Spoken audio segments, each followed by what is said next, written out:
दोस्तों नमस्कार। Defence institute के यूट्यूब चैनल पर आप सभी का स्वागत है। आशा करता हूं कि आप सभी लोग अच्छे होंगे, स्वस्थ होंगे, मस्त होंगे और अपना अध्ययन कंटिन्यू कर रहे होंगे।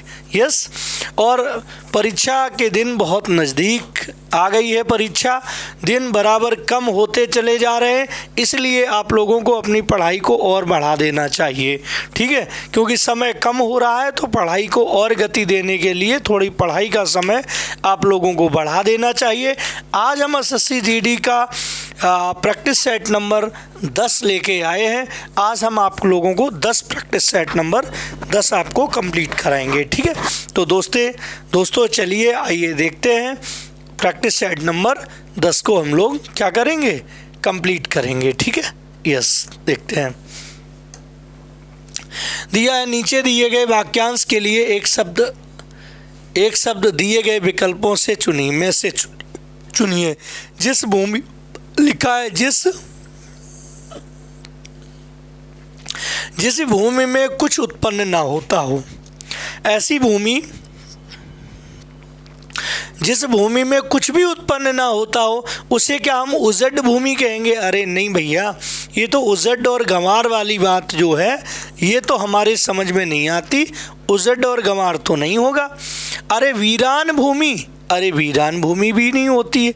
अरे ऊसर या उपजाऊ भूमि, अच्छा जिस भूमि में कुछ उत्पन्न नहीं होता वो भूमि कैसी? ऊसर होगी। उसी भूमि को आप बंजर भूमि कहते हो। क्या? बंजर, है ना? या उसी को आप अनुर्वर कहते हो। क्या कहते हो? अनुर्वर भूमि जो होती है, जो बंजर भूमि होती है, उसी को हम ऊसर भूमि भी कहते हैं। ये उपजाऊ वाले जो होते हैं उन्हें उर्वर कहा जाता है। उर्वर माने उपजाऊ होता है, तो ये उर्वर। वीरान ये भूमि होती है जहाँ बिल्कुल एकांत हो, जहाँ पर कोई ना रहता हो, उसे हम लोग कह सकते हैं अरे भैया ये तो कैसी जगह है, ये तो बिल्कुल वीरान जगह है। कैसी है? वीरान जगह है, बिल्कुल एकांत जगह जो होती है। एकांत जगह को आप लोग बोलते हो, एकांत जगह को क्या बोलते हो? एकांत जगह को आप वीरान बोलते हो, है ना? तो सही आपका आंसर जो है वो बेटा सी वाला। रिक्त स्थान को भरने के लिए सबसे उपयुक्त शब्द का चयन करिए। अरे रिक्त स्थान भरना है, सबसे उपयुक्त शब्द चुनना है। कौन सा? दिल्ली मलेरिया का जोर है। दिल्ली मलेरिया का जोर है, तो दिल्ली में मलेरिया का जोर है, दिल्ली के भीतर मलेरिया का जोर है, दिल्ली के ऊपर मलेरिया का जोर है, या दिल्ली के अंदर मलेरिया का जोर है। तो दोस्तों क्या है, क्या होना चाहिए? नहीं कि तो अरे भैया ये तो दिल्ली में बीमारी फैल चुकी है, इसका मतलब किसी स्थान पर बीमारी फैलने के लिए आप उसमें में लगा देते हो। अरे दिल्ली में मलेरिया का बहुत जोर चल रहा है, कानपुर में बीमारी फैल चुकी है, तो किसी जगह के लिए आप वहाँ पे क्या यूज़ करते हो? में यूज़ करते हो। क्या? में। तो यही ऑप्शन आपका सही होगा। कृतज्ञ शब्द का विलोम शब्द कौन सा होगा? कृतज्ञ का विलोम पूछा गया है, तो कृतज्ञ आप जानते हो कृतज्ञ क्या होता है? कृतज्ञ तो पहले आप कृतज्ञ जान लो। ठीक है, क्या कृतज्ञ? कृतज्ञ किसे कहते हैं, है ना? उपकार को मानने वाला, उपकार को मानने वाला जो होता है, मानने वाला उसे कहते हैं हम क्या? कृतज्ञ कहते हैं। वो कृतज्ञ है ना? अब आकृतज्ञ किसे कहते हैं? आकृतज्ञ, है ना? आकृतज्ञ या फिर इसी को हम लोग कहते हैं कृतज्ञ। क्या कहते हैं हम लोग? इसी को हम लोग कृतज्ञ भी कहते हैं। कृतज्ञ, ये वाला घा और ना, कृतज्ञ, इसका मतलब आभार को ना मानने वाला, आभार को ना मानने वाला जो व्यक्ति होता है वो कहीं ना कहीं कहलाता है क्या? आकृतज्ञ। चाहे उसे आप कहो आकृतज्ञ। ये पूरा शब्द दोबारा लिखे दे रहा हूँ, ये आकृतज्ञ। इसे कृतज्ञ बोलते हैं। क्या? आकृतज्ञ। तो आकृतज्ञ और कृतज्ञ, इसमें कृतज्ञ का ऑप्शन नहीं है, आकृतज्ञ है। हाँ भैया, ये आकृतज्ञ। आकृतज्ञ वही को आप लोग कृतज्ञ भी बोलते हो। क्या बोलते हो आप लोग? कृतज्ञ बोलते हो, ठीक है। हाँ, तो उपकार को मानने वाला कृतज्ञ है, उपकार को ना मानने वाला, आभार को ना मानने वाला, उसी को कहते हैं आकृतज्ञ, या आप कहते हैं कृतज्ञ, है ना, कृतज्ञ। ये यस, ध्यान रखना, ऑप्शन आपका ये। अगला, दिए गए शब्द के समानार्थी शब्द चुनिए। समानार्थी शब्द का दोस्तों मतलब होता है पर्यायवाची शब्द, ध्यान रखिए। तो निपुण का पर्यायवाची पूछ लिया उन्होंने, पटुता हो जाएगा। अरे नहीं भाई, ये तो वाक् पटुता के लिए आता है। अभिज्ञ हो जाएगा, कुशलता हो जाएगा, अभिज्ञता हो जाएगा। क्या हो जाएगा? अभिज्ञता।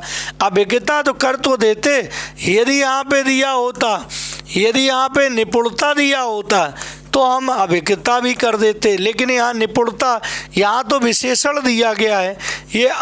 ये आपका निपुण जो है ये विशेषण है, जबकि आपका ये निपुणता आपकी जो है वो कौन सी है? संज्ञा। तो संज्ञा के लिए संज्ञा चुनना होता है, तो हम यदि अभिज्ञता चुनते, लेकिन निपुण विशेषण है तो विशेषण कौन सा? अभिज्ञ चुनेंगे। कौन सा? अभिज्ञ चुनेंगे। इसका मतलब तुम ये पढ़े हो अज्ञ, अज्ञ पढ़े हो, अज्ञ, अज्ञ, या फिर आपने पढ़ा होगा अनभिज्ञ। कौन सा? अनभिज्ञ, अनभिज्ञ। इनके विलोम होते हैं। इनके विलोम कौन कौन से होते हैं? इनके विलोम होते हैं, अज्ञ का विलोम विज्ञ कह दो, विज्ञ, या आप कह दो भिज्ञ। क्या? भिज्ञ कह दो, चाहे कह दो भिज्ञ कह दो, चाहे विज्ञ कह दो, है ना। और चाहे आप इसे कह दो अभिज्ञ। निपुण का अभिज्ञ, ये नहीं, निपुण का समानार्थी चुनिए। सही तो था, समानार्थी चुनना था तो अभिज्ञ था। अब आज्ञ और अनभिज्ञ का विलोम, क्या? विलोम चुनना है। तो इसका विलोम क्या चुनेंगे? इसका अज्ञ का विलोम, अज्ञ का एक, तो अब इनका विलोम चुनेंगे, विलोम, इसका क्या? विलोम। तो विलोम इसका अज्ञ का विज्ञ चुन लो, विज्ञ चुन लो। या समानार्थी था ये उधर, तो यहाँ पे ये अभिज्ञ हो जाएगा। क्या? अभिज्ञ। या आप भिज्ञ चुन लो, भिज्ञ, या आप चुन लो विज्ञ। तो ये आपके आपस में अपोजिट हैं, ये विलोम शब्द है, लेकिन यहाँ समानार्थी पूछा था, इसलिए अभिज्ञ आपका समानार्थी है, ठीक है। अगला देखो, दिए गए वाक्य में रेखांकित अंश को प्रतिस्थापित करने के लिए सबसे उपयुक्त विकल्प का चयन करें। टंकी की योग्यता 100 लीटर है। क्या टंकी की योग्यता 100 लीटर है? गहराई 100 लीटर होती है किसी की? 100 लीटर गहराई? अरे 100 मीटर की तो गहराई होती है, लेकिन लीटर की नहीं होती, गलत। 100 लीटर का किसी का आयतन होता है, या फिर होती है क्या? क्षमता। टंकी की क्षमता 100 लीटर है, मतलब उसमें 100 लीटर पानी आता है, ये उसकी क्या है? क्षमता है। निम्नलिखित प्रश्न में दिए गए 4 विकल्पों में से उस विकल्प का चयन करें जो मुहावरे का अर्थ व्यक्त करता है। चारपाई पकड़ना, कौन सा? चारपाई पकड़ना। निश्चित हो जाना? अरे नहीं भाई, बीमार हो जाना। हाँ, यदि कोई व्यक्ति चारपाई पकड़ लेता है तो कहते हैं दोस्तों अरे आपने तो चारपाई पकड़ ली, है ना, उसने तो चारपाई पकड़ ली, इसका मतलब वो बीमार पड़ गया, ठीक है, ये होता है। ये आपके ऑप्शन जो है वो गलत है। अगला देखो, निम्नलिखित में से शुद्ध वर्तनी वाला शब्द कौन सा है? शुद्ध वर्तनी, आकांक्षा, ये वाला आकांक्षा, आकांक्षा, आकांक्षा। तो आप जानते हो इसमें जो छा बनता है वो ध्यान रखो छतरी वाला बनता है, तो हम लिखते हैं क्या? आकांक्षा लिखते हैं। क्या लिखते हैं? आकांक्षा। ये आपका शुद्ध वाला शब्द है, ए वाला ऑप्शन सही है ना। निम्नलिखित में से शुद्ध वर्तनी वाला शब्द कौन सा है? तो देखो परीक्षण है, ये गलत है। परीक्षण, परीक्षण, या ये भी गलत है। कौन सा? आप जानते हो दोस्तों कि परीक्षण होता है, क्या होता है? परीक्षण होता है, तो ये वाला सही है ना, यस। अगला देखिए, दिए गए वाक्यांश के लिए एक सार्थक शब्द दीजिए। तो कौन सा है? जिसका दमन करना कठिन हो। जिसका क्या करना कठिन हो? जिसका दमन करना कठिन हो। ध्यान रखो उसके लिए कौन सा शब्द हमें देना चाहिए, है ना। जिसका दमन करना कठिन हो। तो जिसका दमन करना कैसा हो? कठिन हो। उसे क्या कहेंगे? दुर्बोध कहेंगे, दुर्जय कहेंगे, दुर्दम कहेंगे, दुर्गम कहेंगे। अरे भैया उसे कहते हैं हम क्या? दुर्दम। जिसका दमन करना कठिन हो उसे क्या कहते हैं? दुर्दम है। दुर्बोध, जिसको समझना कठिन हो। जिसको, देखो ये, जिसको समझना कठिन हो। जिसको समझना कठिन हो उसे कहते हैं दुर्बोध। क्या कहते हैं? दुर्बोध। जहाँ जिस दुर्गम, जिस जगह पहुंचना कठिन हो। क्या? जिस जगह पहुंचना कठिन हो। जिस जगह पहुंचना कठिन हो उसे क्या कहते हैं? उसे कहते हैं दुर्गम। क्या? दुर्गम। दुर्जय, जिसको क्या करना? जिसको जीतना कठिन हो। क्या हो? जिसको जीतना कठिन हो उसे क्या कहेंगे? दुर्जय कहते हैं। जिसको जीतना कठिन हो। जिसको जीतना कठिन हो। जिसको जीतना कठिन हो। जिसको जीतना कठिन हो, है ना, उसे क्या कहते हैं? हाँ, दुर्जय। ठीक, तो इसका हो जाएगा ये है। अगला देखिए, रिक्त स्थान को भरने के लिए सबसे उपयुक्त शब्द का चयन कीजिए। उनकी मनाई गई। उनकी जन्मदिन मनाई गई? नहीं, जन्मदिन तो मनाया जाता है। उनकी जयंती मनाई गई? उनकी विवाह मनाई गई? नहीं, बिना विवाह मनाया नहीं जाता, विवाह तो किया जाता है। तिरोधान गलत है। उनकी जयंती मनाई गई। जयंती का मतलब आप समझ सकते हो, जन्मदिन किसी का। कौन सा दिन? जो जन्मदिन होता है उसी को हम लोग जयंती बोल देते हैं। ठीक है, यस। अगला है, दिए गए शब्द के समानार्थी शब्द का चयन करो। आँख का समानार्थी शब्द, काय का? आँख का समानार्थी तो गगन होगा, दूरदर्शी, लोचन या सर्वदर्शी। अरे नहीं भाई, क्या? लोचन होता है। इसके लोचन, है ना। आप कह सकते हो चक्षु, आप कह सकते हो भैया अच्छी, आप कह सकते हो लोचन, वैसे ही आप विलोचन कह सकते हो। आप कह सकते हो भैया दीदा, क्या? दीदा कह सकते हो, दीदा, है ना। आप कह सकते हो भैया नेत्र, आप कह सकते हो भैया नयन, है ना, नयन, नेत्र। ये सभी अच्छी, विलोचन, दीदा, चक्षु, लोचन, है ना, ये सभी आपके इसके आँख के पर्यायवाची है। गगन का कौन सा होता है? आप कह सकते हो नभ, आप कह सकते हो आकाश, है ना। आप कह सकते हो सर अंबर, है ना। आप कह सकते हो सब व्योम, क्या? व्योम। आप कह सकते हो सब शर अनंत, क्या? अनंत। आप कह सकते हो दो, आप कह सकते हो शून्य, क्या? शून्य कह सकते हो। आप छायापथ कह सकते हो, छायापथ, छायापथ। आप तारापथ कह सकते हो, क्या? तारापथ, तारापथ। ये सभी आपके गगन के ही पर्यायवाची।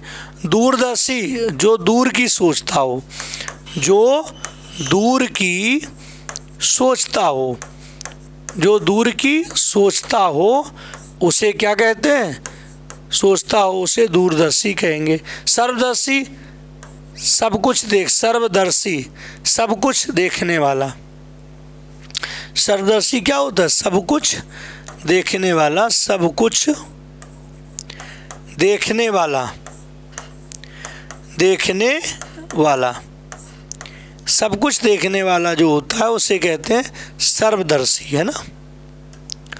अगला, रिक्त स्थान भरने के लिए सबसे उपयुक्त शब्द का चयन करिए। बेटी पिताजी के साथ थी। बेटी पिताजी के साथ चलने वाले थी, जाने वाले थी, न जाने वाली थी। बेटी पिताजी के साथ जाने वाली थी, क्योंकि यहाँ थी लिखा है, यहाँ स्त्रीलिंग है, तो यहाँ भी आपको जो क्रिया है वो भी स्त्रीलिंग लेनी पड़ेगी, पुल्लिंग आप नहीं ले सकते। ठीक है।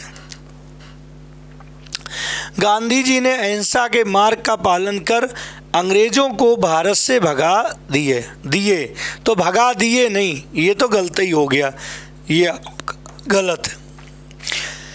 गांधी जी ने अहिंसा के मार्ग का पालन कर अंग्रेजों को भारत से भगा दिया, ये वाला सही। पालन करके अंग्रेजों को भारत से भगा दिए नहीं, पालन करते हुए अंग्रेजों को भारत से भगा दिए नहीं, भगा दिया, पालन कर अंग्रेजों को भारत से भगा दिया, ये सही है। महात्मा गांधी भारत के राष्ट्रपिता माना जाता है। अरे नहीं भाई, महात्मा गांधी जो है हमारे महान पुरुष थे, इसलिए जितने भी महान पुरुष होते हैं उनका नाम हम बड़े सम्मान और आदर के साथ लेते हैं। जिनका नाम हम सम्मान और आदर के साथ लेते हैं उनके साथ ध्यान रखो, क्रिया हमेशा हम बहुवचन की यूज करते हैं। कौन सी? बहुवचन की यूज करते हैं। तो महात्मा गांधी भारत के राष्ट्रपिता माने जाते हैं, माना जाता नहीं। गलती किस में है? ये आपकी तीसरे वाले में गलती है। तो तीसरा वाला ऑप्शन कौन सा है? ये वाला। गलती सी में है कि माना जाता है। महात्मा गांधी भारत के राष्ट्रपिता माने जाते हैं। गलती किसमें है? तीसरे में। जिसमें कोई त्रुटि, यदि कोई त्रुटि नहीं है तो कोई त्रुटि नहीं चुने। मुझे तो कहा गया था कि आप तैयार हैं। अरे मुझे तो कहा गया था कि आप तैयार हैं, तो मुझे तो नहीं, मुझसे कहा गया था, मुझसे कहा गया था कि आप तैयार हैं। तो मुझसे, यहाँ मुझसे होना चाहिए ए में। ए कौन से ऑप्शन में है? बी वाले ऑप्शन में पढ़ रहा है कि मुझसे कहा गया था कि आप तैयार हैं, है ना। ये देख लीजिए, है तुलसीदास को ईश्वर प्रेम की झलक, तुलसीदास को ईश्वर प्रेम की झलक भक्ति श्री रामचंद्र या ईश्वर सेवा या मानव सेवा, क्या होगा, है ना, के रूप में मिली। तो तुलसीदास को ईश्वर प्रेम की झलक, है ना, मानव सेवा के रूप में मिली। किस रूप में मिली? मानव सेवा के रूप में मिली। उनके ग्रंथों विशेषतया रामचरितमानस के द्वारा उन्होंने वेद शास्त्र सम्मत पारसी धर्म, ख्रिस्ती धर्म, बौद्ध धर्म या हिंदू धर्म, है ना, तो को प्रचार किया। तो उन्होंने किस धर्म का प्रचार किया था? उन्होंने किस धर्म का प्रचार किया, है ना।